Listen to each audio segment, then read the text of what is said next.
ನನಗೆ ಒಂದು ಕ್ಷಣಕ್ಕೂ ಕೂಡ ಡಾಕ್ಟರ್ ಎಲ್ಲಿದ್ದಾರೆ, ಒಂದು ಕ್ಷಣಕ್ಕೂ ಕೂಡ ನನಗೆ ಆ ಒಂದು ಭಾವನೆಯನ್ನು ತರಲಿಲ್ಲ. ನನಗೆ ಕ್ಷಣದಲ್ಲೂ ನನಗೆ ಧೈರ್ಯವನ್ನು ತುಂಬಿದ್ರು ಅವರೆಲ್ಲ ಸಿಬ್ಬಂದಿಗಳು, ಎಲ್ಲ ವೈದ್ಯರ ತಂಡಕ್ಕೆ ನಾನು ನಿಜವಾಗ್ಲೂ ಧನ್ಯವಾದವನ್ನು ಅರ್ಪಿಸಲಿಕ್ಕೆ ಬಯಸ್ತೇನೆ.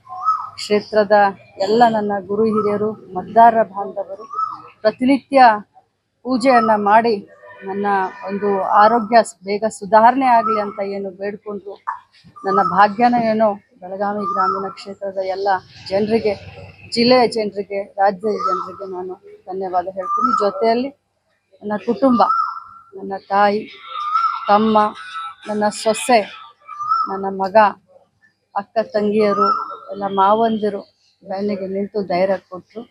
ಜೊತೆಯಲ್ಲಿ ತಮ್ಮೆಲ್ಲರ ಸಹಕಾರ ಕೂಡ ನನಗೆ ಸ್ಫೂರ್ತಿ ಆಯಿತು ಅಂತ ಖಂಡಿತವಾಗ್ಲೂ ಆ ಕ್ಷಣ ಪುನರ್ಜನ್ಮ ಅನಿಸುತ್ತೆ. ನನಗೆ ಡಾಕ್ಟರ್ ಎಷ್ಟು ದಿನ ಹೇಳ್ತಾರೋ ಅಷ್ಟು ದಿನ ರೆಸ್ಟ್ ತಗೊಳ್ಳೋಕ್ಕೆ ಮನಸ್ಸಿದ್ರೂ ಕೂಡ ಜವಾಬ್ದಾರಿ ಬಹಳ ಇದೆ. ಮಾರ್ಚ್ನಲ್ಲಿ ನಾವು ಬಜೆಟನ್ನು ಮಂಡನೆ ಮಾಡಬೇಕು. ರಾಜ್ಯದಲ್ಲಿ ಮಹಿಳಾ ಮಕ್ಕಳ ಕಲ್ಯಾಣ ಇಲಾಖೆ ಬಹಳ ಒಳ್ಳೆಯ ರೀತಿಯಿಂದ ಕೆಲಸ ಮಾಡ್ತಾ ಇದೆ. ಈಗಾಗಲೇ ನಾನು ವಿಡಿಯೋ ಕಾನ್ಫರೆನ್ಸ್ ಮೂಲಕ ನಾನು ಕೆಲಸ ಮಾಡ್ತಾ ಇದ್ದೀನಿ. ಅವರು ನನಗೆ ಇದಾದ ಮೇಲೆ 2 ವಾರ 3 ವಾರ ನನಗೆ ರೆಸ್ಟ್ ಅಂತ ಹೇಳ್ತಾ ಇದ್ದಾರೆ.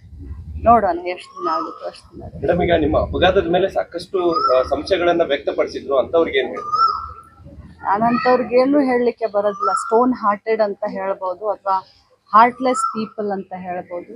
ಸಾವನ್ನಲ್ಲೂ ರಾಜಕಾರಣ ಮಾಡುವಂಥವ್ರಿಗೆ ಉತ್ತರ ಕೊಡುವಂಥ ಅವಶ್ಯಕತೆ ನನಗಿಲ್ಲ.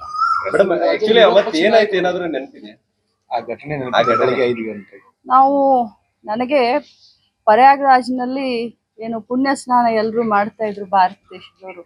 ನಮಗೆ ವಿಶೇಷವಾಗಿ ಸಂಕ್ರಾಂತಿ ಅಂತಂದರೆ ಎಲ್ಲರೂ ಹೊಳೆಗೆ ಹೋಗಿ ಸ್ನಾನ ಮಾಡುವಂಥದ್ದು ಒಂದು. ಅದರಲ್ಲೂ ನನ್ನ ತಮ್ಮನ ಮನೆ ದೇವರಾದಂಥ ಹಟ್ಟಿಹೊಳಿ ವೀರಭದ್ರೇಶ್ವರನ ಹೊಳೆದಂಡೆ ಮಲಪ್ರಭಾ, ಅಲ್ಲಿ ಬೆಳಗ್ಗೆ ಪುಣ್ಯ ಸ್ನಾನ ಮಾಡೋಣ.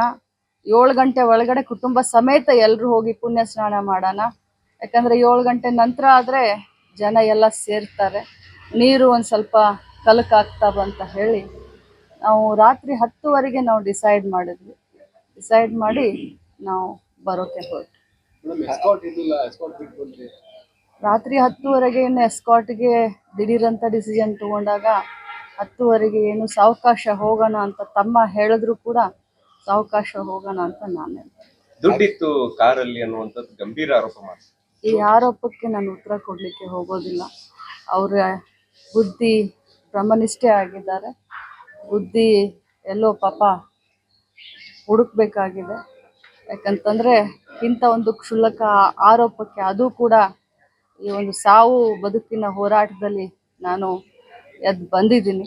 ಸೊ ಇಂಥ ಎಲ್ಲ ಆರೋಪಕ್ಕೆ ಇದು ತಕ್ಕ ಸಮಯ. ಕಳೆದ 13 ದಿನಗಳಲ್ಲಿ ರಾಜ್ಯದಲ್ಲಿ ಏನೆಲ್ಲ ಈ ಫೈನಾನ್ಸ್ಗಳ ಕಾಟ ಎಲ್ಲ ಇತ್ತು, ಆಸ್ಪತ್ರೆಯಲ್ಲಿ ಇದ್ದುಕೊಂಡೇ ಕರ್ತವ್ಯ ಪ್ರಜ್ಞೆ ಮೆರೆದ್ರಿ, ಏನ್ ಹೇಳಕ್ ಬಯಸ್ತೀರಿ? ಖಂಡಿತವಾಗ್ಲೂ. ಯಾಕಂತಂದ್ರೆ ಬೆಳಗಾವಿ ಜಿಲ್ಲೆಯಲ್ಲಿ ಫೈನಾನ್ಸ್ ಹಾವಳಿ ನಡೀತಾ ಇರೋದು ನನಗೆ ಒಂದು 6 ತಿಂಗಳ ಹಿಂದೆ ನನ್ನ ಗಮನಕ್ಕೆ ಬಂದಾಗ ನಾನು ಬೆಳಗಾವಿಯ ಕಮಿಷನರ್ಗೆ, ACPಗೆ, DCPಗೆ, ನನ್ನ ಕ್ಷೇತ್ರದ 4 ಜನ CPIಗಳಿಗೆ ನಾನು ಕರೆಸಿ ಮೀಟಿಂಗ್ ಮಾಡಿ, ಈ ರೀತಿ ನನ್ನ ಕ್ಷೇತ್ರದಲ್ಲಿ ಮತ್ತು ಜಾಸ್ತಿ ಆಗಿದ್ದು ಯಮಕನಮಡಿ ಕ್ಷೇತ್ರದಲ್ಲಿ ಈ ರೀತಿ ನನ್ನ ಗಮನಕ್ಕೆ ಬಂದಿದೆ, ಇದನ್ನು ನೋಡಿ ಅಂತ ನಾನು ಅವತ್ತನೇ ಅವ್ರಿಗೆ ಲಿಖಿತವಾಗ್ಲೂ ಕಂಪ್ಲೇಂಟ್ ಕೊಟ್ಟೆ, ಅವ್ರಿಗೂ ಹೇಳಿದೆ.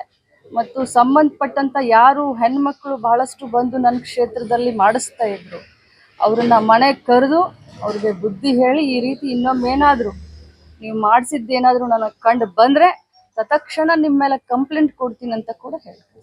ಮೇಡಮ್, ಏನಾದರೂ ವಿಶೇಷ ತನಿಖೆಗೆ ಆಗ್ತದೆ? ಯಾವ ತನಿಖೆ? ಈ ನಿಮ್ಮ ಕಾರು ಏನಿಲ್ಲ, ಆ ದೇವರ ದಯದಿಂದ ಇವತ್ತು ನಾನು ಆರೋಗ್ಯವಾಗಿ ಹೊರಗೆ ಬಂದಿದ್ದೀನಿ. ಇನ್ನೊಮ್ಮೆ ತಮ್ಮೆಲ್ಲರಿಗೂ ಕೃತಜ್ಞತೆಯನ್ನು ಸಲ್ಲಿಸ್ತೀನಿ. ರಾಜ್ಯದ ನನ್ನ ಇಲಾಖೆಯ ಜವಾಬ್ದಾರಿಯನ್ನು ಹೊತ್ಕೊಂಡು ಇನ್ನೊಮ್ಮೆ ಕಾರ್ಯಪ್ರವೃತ್ತಿ ಆಗ್ತೀನಿ. ಎಲ್ಲರಿಗೂ